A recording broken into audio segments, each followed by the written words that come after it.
And this book is the result of a symposium which was held in April 24 about the books which have been presented by eminent personalities across India. And he has taken several initiatives including protection of indigenous Sreedharan goats in Goshala of Rajbhavan. Apart from that, there are several other initiatives. He has been a very, very prolific writer, sir. That these are 244th book spanning 50 years of literary writing. Be happy today because the Chief Justice of India is releasing a book publishing by the Rajbhavan. Rajbhavan has already published 22 books, and today, sitting Chief Justice of India, I, as a part of the fraternity, legal fraternity, because my wife is a lawyer, my son-in-law, whole family connected to legal field, and our Chief Justice is concerned. Of course, in the welcome speech regarding judgments referred here, I am not repeating it because only I am having 5 minutes time. Important 3 things I noted in our Honorable Chief Justice is that Chief Justice of India, Sri Chandrachud ji, took the court to the people. And secondly, our Chief Justice created history by implementing virtual court and live streaming. Second point. Third, promoting local languages in judicial system. I mean judgments translated into local languages. It is told that more than 10,000 judgments are in fact translated into local languages. In 1956, I think so, subject to correction from my memory, there was an amendment in favor of these local languages. But I am not blaming anybody, but local languages, such importance we have not given. Of course, our language and other things are not coming to that point. But judgments translated in local languages means throughout India, the judgments are not confined to legal fraternity or academicians. Instead of that, common people throughout India, in their own language, they are able to read. Book, Traditional Trees of Bharat.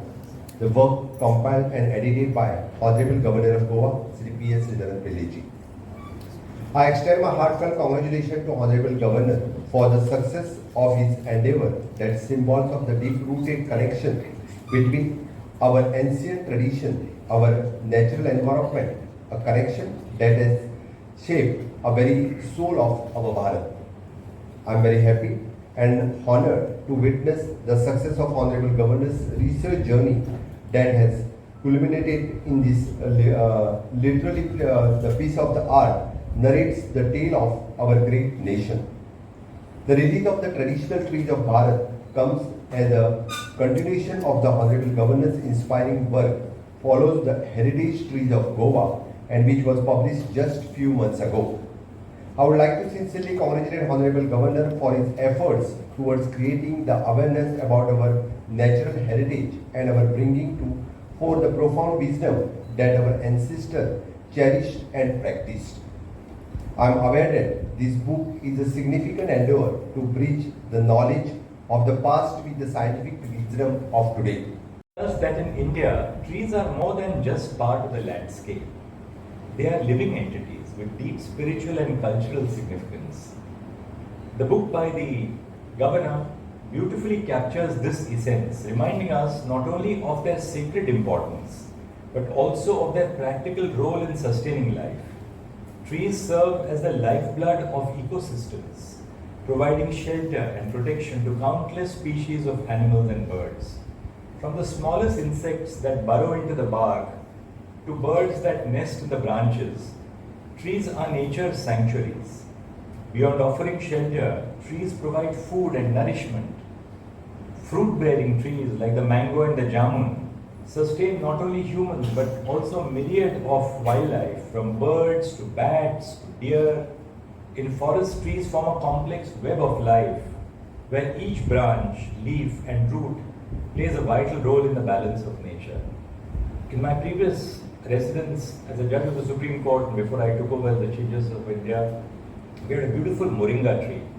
And when the lockdown took place and we had a little more time to look at nature than what our busy lives give us, I used to watch the birds which came into the moringa tree.